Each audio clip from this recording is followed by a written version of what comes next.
Gospel according to Luke chapter 15 verse 1 to 32. Now, many publicans and sinners were coming to Jesus to listen to him. But the Pharisees and the teachers of the law grumbled at this, saying, "This man welcomes sinners and eats with them." So Jesus told them this parable. Who among you, if he has 100 sheep and loses one of them, will not leave the 99 in the wilderness and seek out the lost one till he finds it? And finding it, will he not joyfully carry it home on his shoulders? Then he will call his friends and neighbors together and say, "Celebrate with me, for I have found my lost sheep."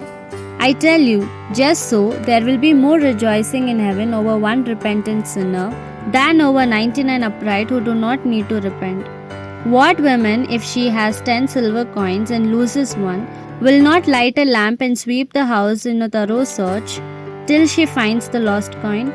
And finding it, she will call her friends and neighbors and say, "Celebrate with me, for I have found the silver coin I lost." I tell you, in the same way there is rejoicing among the angels of God over one repentant sinner. Jesus continued, There was a man with 2 sons. The younger said to his father, "Give me my share of the estate."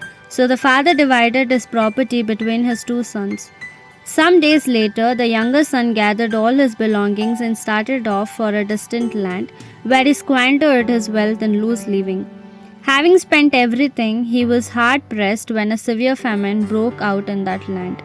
So he hired himself out to a well-to-do citizen of that place and was sent to work on a pig farm. So famished was he that he longed to fill his stomach even with pig's food, but no one offered him anything. Finally coming to his senses, he said, "How many of my father's hired men have food to spare, and here I am starving to death? I will get up and go back to my father and say to him, 'Father, I have sinned against heaven and against you. I no longer deserve to be called your son. Treat me then as one of your hired servants.' So he got up and set off for his father's house. He was still a long way off when his father caught sight of him. His father was so deeply moved with compassion that he ran out to meet him, threw his arms around his neck and kissed him. The son said, 'Father, I have sinned against heaven and against you. I no longer deserve to be called your son.' But the father turned to his servants, 'Quick, bring out the finest robe and put it on him. Put a ring on his finger and sandals on his feet.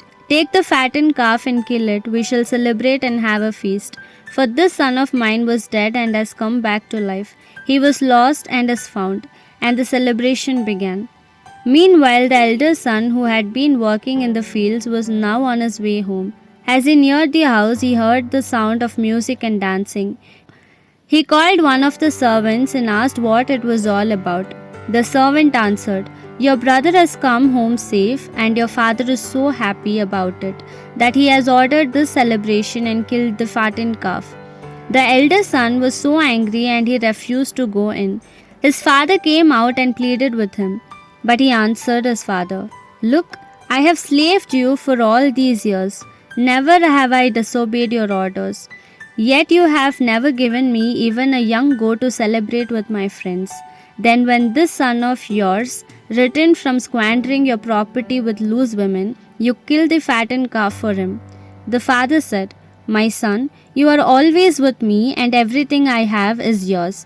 But this brother of yours was dead and has come back to life. He was lost and is found. And for that we had to celebrate and rejoice.'" This is the word of the Lord. Thanks be to God.